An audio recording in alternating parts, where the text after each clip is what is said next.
Jadi pokoknya kalau ngomong Indonesia, saya tahunya itu rakyat yang saya ketemu tiap hari, yang memang sangat tangguh. Ya nek bahasa Jawanya ora cerdas tapak palu ning pandi.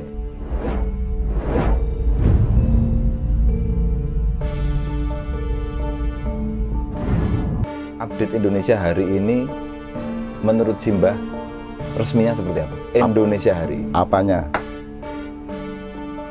Karena semua banyak yang terjadi di Indonesia sekarang. Kelangkaan minyak, tapi ada prestasi menggelar GP, ada perpindahan ibu kota, terus menyambut 2024, terus netizen yang menentukan semua kepakaran. Logo halal. Hah? Logo halal. Logo halal. Oh, sekian banyak yang terjadi. Nah, pernyataan resmi Simbah ini terhadap semua hal ini apa toh ini? Kan seharusnya kalau tanya itu kepada orang yang mengerti. Sama dengan kalau nagih hutang itu didelok sik sing kok tagih di ora, gitu kan. Kan gitu kan. Jadi kan resminya saya tidak mampu menjawab itu untuk resminya. Iya. Tapi kalau yang ditanyakan adalah perasaan adik, itu kira-kira Perasaan gimana? Simbah bagaimana tentang? Saya itu justru kagum-kagum aja sama Indonesia. Kagum, percaya kepada cintanya Allah kepada bangsa Indonesia. Gitu. Yang saya ambil malah itunya gitu loh. Mau kejadian apa saja Indonesia tetap tidak hancur. Kagumnya lebih ke Karena memang rakyatnya mungkin tidak hanya soal karena fakta bahwa manusia dan rakyat Indonesia itu begini. Tapi mungkin sudah dari sononya juga, saya curiganya gitu. Tapi nggak bisa dibuktikan ya apa tidak ya. Memang disayang sama Tuhan. Makanya kan di tayangan yang kemarin kan saya bilang Indonesia itu memang ditakdirkan untuk menjadi pusat kemakmuran dunia. Jadi rakyatnya juga kan tangguh. Jadi keadaan mau COVID, mau krisis, mau apa itu ya tetap iguh dan ubetnya atau ya daya upaya rakyat untuk menghidupi dirinya kan luar biasa. Saya kira tidak ada swasta kelas menengah bawah yang sebanyak di Indonesia di seluruh dunia. Gitu ya. Udah tidak ada warung sebanyak itu di mana saja kecuali di Indonesia, di Pulau Jawa terutama itu ya. Warung-warung usaha apa aja lah, macam-macam. Sampai dodol kasur di perempatan jalan, sampai sudah apa aja. Dan masih ada loh orang yang bikin dipan atau ranjang kayu, dipikul dewe, dan itu ya ada konsumennya. Jadi Indonesia itu saya kira komposisi dari rasa sayang Tuhan kepada suatu kelompok dari hamba-hambanya dengan penyediaan Tuhan terhadap ketangguhan, dan orang Indonesia itu kan tidak nuntut-nuntut amat. Pemerintah bagus apa tidak juga tidak nuntut gitu ya. Pokoknya mereka mampu hidup. Dan ketawa terus gitu ya. Ada apa-apa, mall ya rame, pasar ya rame. Ada semacam daya tahan kebangsaan atau kemanusiaan atau kerakyatan sedemikian rupa yang dimiliki oleh rakyat Indonesia yang tidak dimiliki oleh rakyat yang lain gitu loh. Jadi terutama kalau lihat apa ya, gelombang swasta gitu. Peta swasta kelas menengah bawah Indonesia itu luar biasa. Di Jakarta aja, di jalan-jalan besar di Sudirman, Tamrin itu kalau tidak ada warteg kan karyawan-karyawan di perusahaan-perusahaan besar itu kan tidak makan juga. Jadi itu semua kan hidup karena menengah bawahnya Indonesia ini luar biasa.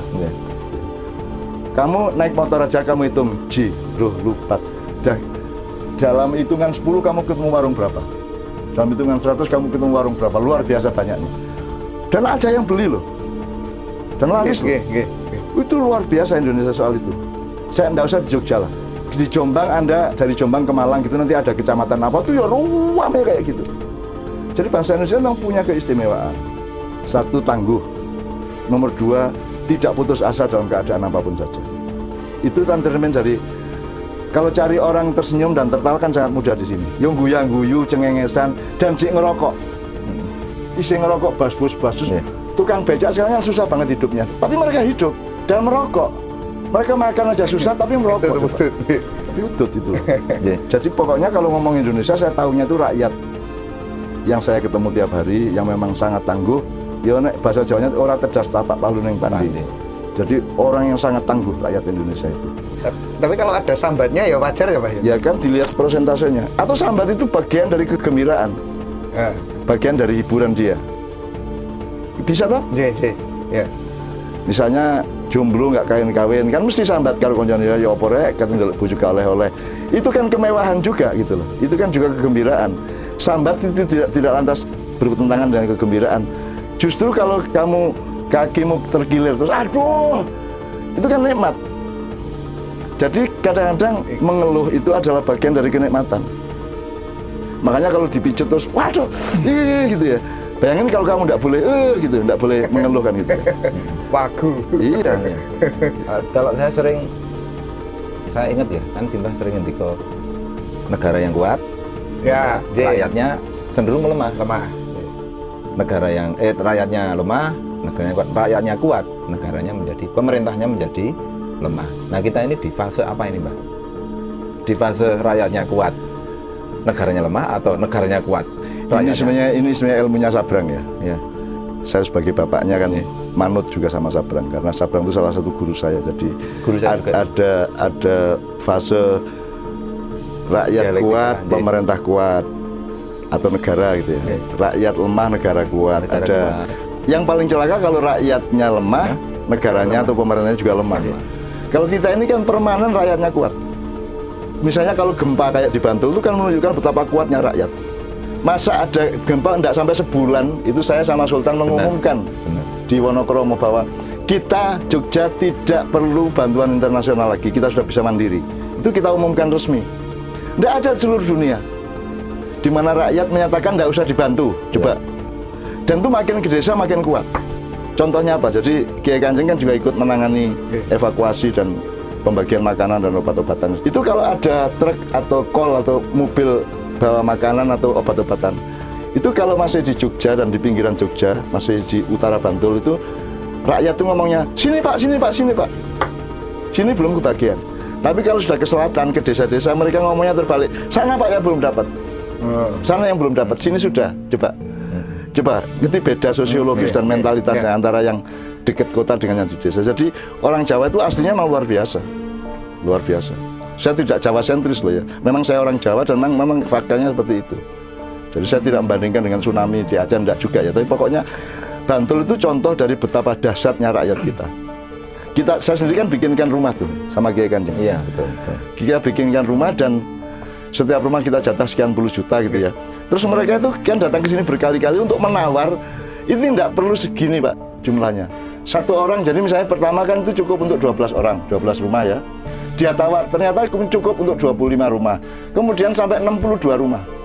Jadi misalnya gampangannya dia dapat jatah 10 juta, dia bilang ini cukup kok, ini 2 juta aja cukup, 5 juta aja cukup. Ya, karena ini masih bisa dipakai, kayunya masih bisa dievakuasi, batu batanya masih bisa dikumpulin dan seterusnya. Jadi mereka tidak butuh 10 juta, mereka cukup 2 juta, 3 juta. Bahkan Pak Joko Kanto yang rumahnya ambruk, itu juga menolak duit yang kita kasih. Dia hanya menawar, tidak ada separuhnya. Udah cukup 2 juta aja gitu. Itu Pak Joko Kanto, sesepuh kita Kiai Kanjeng gitu. Jadi bangsa Indonesia itu memang punya keistimewaan luar biasa. Jadi makanya tidak masalah presidennya mau Bung Karno, mau Pak Harto, mau Pak Habibie, mau Gus Dur. Masalah, ya? Tidak masalah, karena mereka hidupnya sendiri sudah sangat kuat, sangat tangguh dan tidak aleman. Tidak aleman. Aleman itu tidak terlalu tidak manja lah. Kalau saya pengetahuannya itu saya. Tuh. Berarti alhamdulillah kita ini di fase yang baik-baik saja Kak, Indonesia ini. Ya toh? Rakyatnya ya sejahtera, kaya gitu. Terus kita bisa beli lebih kaya. apa-apa. Kalau ngelihat kelas menengah bawah di Indonesia itu kita lebih kaya dari setahu saya di Myanmar, di Thailand, Kita di Belanda, paling di kaya. Amerika. Kita paling sekarang gini, rest area aja. Rest area yang ada pom bensinnya itu di jalan tol itu menurut saya yang paling mewah di Indonesia. Pedagangnya banyak, bahkan di Probolinggo sampai toko-toko gede-gede, segala macam ada di situ. Seperti sebuah kota sendiri toh. Dan sekarang ada berapa puluh rest area itu menurut saya. Kiai Kanjeng kan pernah dari London ke Birmingham atau ke mana waktu itu ya, ke Manchester dan lain-lain. Kan kita juga berhenti di rest area, kan nggak sebanding sama saya dengan yang di sini. Tokonya warungnya cuma satu, pilihannya cuma itu. Di sini kan macam-macam ada semua. Meskipun rest area kecil di sebuah pelosok ya, tetap macam-macam. Jadi orang Indonesia itu daya hidupnya tidak tertandingi. Ya. Nah, dan Allah memberikan kekayaan alamnya yang juga tidak tertandingi di seluruh dunia. Tapi itu kan negatifnya adalah kita menjadi agak sedikit manja secara kelompok, tapi tidak manja secara pribadi. Jadi orang Indonesia itu bisa aja, iso ono dalane gitu ya. Ditambah Allah itu kan juga punya sifat min yarzuqu min haitsu la yahtasib. Allah memberikan rezeki melalui jalan yang tidak kamu duga-duga. Semua orang kan kalau ketemu kita, saya itu juga susah cari uang selama Covid, tapi ada aja. Tetap survive aja kita itu. Jadi saya kira itu faktornya tidak hanya soal ekonomi negara, tapi satu karena rakyatnya memang demenake gitu ya. Rakyatnya memang kondusif, memang kuat. Rakyatnya kuat, kondusif, dan memang Allah itu juga berperan. Coba saya nonton sepak bola ASEAN di Yangon, Myanmar ya. Indonesia masuk final ya. Waktu lawan UAE dan segala macam. Itu saya lewat satu jalan yang persis di Gondolayu itu. Jadi ada toko ban mobil. Berderet dan ban mobil kabeh. Tukang jahit kabeh itu ya. Itu kan menentang teori ekonomi. Kalau Anda jual soto, jangan jajar jual soto. Soto, rawon, gaduh-gaduh kan gitu. Mosok iki sak deret soto kabeh. Itu kan melanggar logika ekonomi. Kaidah ekonomi. Ya tapi kan di Indonesia gitu, yang ban di Gondolayu itu ban semua, ban bekas semua. Di Myanmar saya lihat itu loh, kok persis ini. Urusan ban bekas semua. Dan semua laku. Bagaimana negara bisa mengatur semua laku? Kan tidak bisa, Allah yang mengatur. Jadi ada sifat kehidupan yang manusia, kalau Anda bersyukur, kalau Anda punya kemampuan bersyukur, dan ketika kita belajar bersyukur kan tidak ada hubungannya sama ban mobil. Gitu? Tapi kalau Anda menjadi manusia yang sering bersyukur dan pandai bersyukur, maka Anda akan menemukan bahwa warungmu, jualanmu, ekonomimu, nafkahmu itu sama Allah diterapkan rumus min haitsu la yahtasib itu. Allah selalu memberi rezeki melalui jalan yang tidak diduga-duga, itu tidak bisa diperhitungkan. Apalagi ada jaminan yang lebih mendasar. Tidak ada makhluk melata di muka bumi. Melata ya termasuk, melata itu maksudnya untuk Doni melata kok ini. Hanya melata. Vertebrata. Ya, yang tidak dijamin rezekinya oleh Allah. Jadi yang penting kita itu jangan kehilangan kontak dengan Tuhan. Ya, syukur, kontaknya itu diisi dengan rasa syukur. Dan dihitung tiap hari itu kalau bisa dihitung, gimana? Misalnya saya menderita ya, tapi saya tidak bisa bilang sama Allah saya menderita. Karena yang lebih menderita dari saya lebih banyak. Mungkin saya ditimpa kedengkian, orang tidak suka sama saya, orang dengki sama saya, sehingga saya tidak bisa diterima di mana-mana gitu ya. Semenderita-menderitanya saya masih lebih menderita Sayyidina Ali yang matinya dibunuh ketika sujud pakai gagang pedang. Kemudian anaknya diracun istrinya sendiri, anaknya satunya dipotong kepalanya dan dipisahkan dari badannya ribuan kilometer. Bagaimana saya bisa bilang bahasa menderita? Jadi bagaimana saya mengeluh kepada Allah? Gak bisa dong.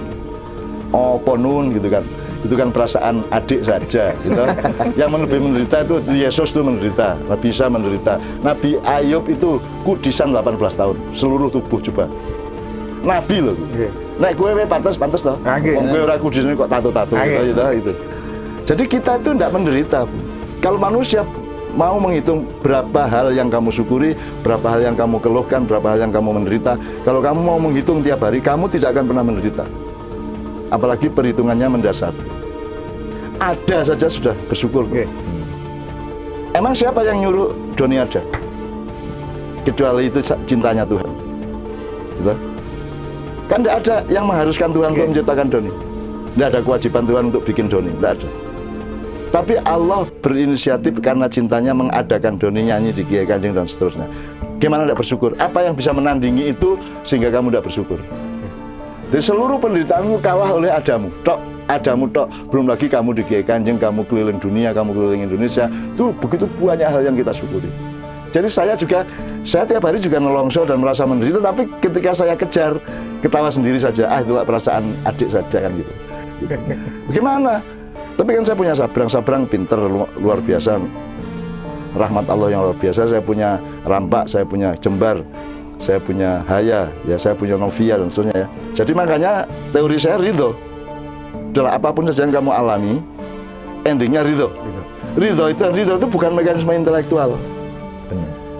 Ya. Kalau bersyukur itu masih ada. Misalnya kamu dapat laba bersyukur, tidak dapat laba tidak bersyukur gitu ya. Itu masih ada logika. Kalau ridho itu enggak. Ridho itu suntik, itu vaksin. Ridho itu bagi saya super vaksin. Terus pokoknya ridho, titik. Gitu loh. Udah, kamu mengalami Pak ridho. Toh andaikan kamu tidak ridho emang bisa mengatasi, bisa nggak? Gitu? Jadi sekarang ada masalah politik, ada pemilu 2 tahun lagi, sekarang ada 2 kelompok oligarki di Jakarta yang mulai merintis untuk bersaing. Terus nanti yang bermusuhan akan kompak karena ini ada dua kelompok bermusuhan, tabrakan dan hina-hinaan terus. Suatu hari mereka kompak karena atasannya ini sama atas ini tandem, satu jadi cawapres, satu jadi capres. Mereka terpaksa kompak. Tapi semua itu kamu setuju atau tidak setuju, emang kenapa? Ridho aja. Makanya ilmu saya terakhir yang ingin saya kasih kepada anak cucu adalah ridho. Ridho itu tidak sama dengan setuju loh. Aku takon, kamu setuju nggak ada koruptor? Enggak. Tapi ridho, nggak apa-apa. Karena sudah terjadi, berarti Allah sendiri kan tidak menghalangi, gitu. Allah saja nggak menghalangi kok kamu well kan, kan gitu kan. Allah saja nggak menghalangi loh. Ada koruptor, ada penindas, ada macam-macam, ada orang zalim, ada orang sombong, ada orang menghina kita dan seterusnya kan. Kita nggak bisa mengatasi dan Tuhan juga tidak menghalangi. Buktinya terjadi kok. Ya. Buktinya terjadi kok. Terus kalau kita berdoa sama Tuhan juga belum tentu terus orang itu dihukum. Jadi saya juga tidak pernah minta orang dihukum. Dan saya tidak pernah minta orang yang menyakiti saya oleh Allah dijadikan kualat apa enggak.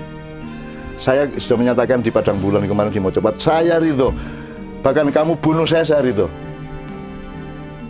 Karena semua yang kamu lakukan dan apapun yang terjadi di muka bumi, kalau Allah tidak menghendaki kan tidak terjadi.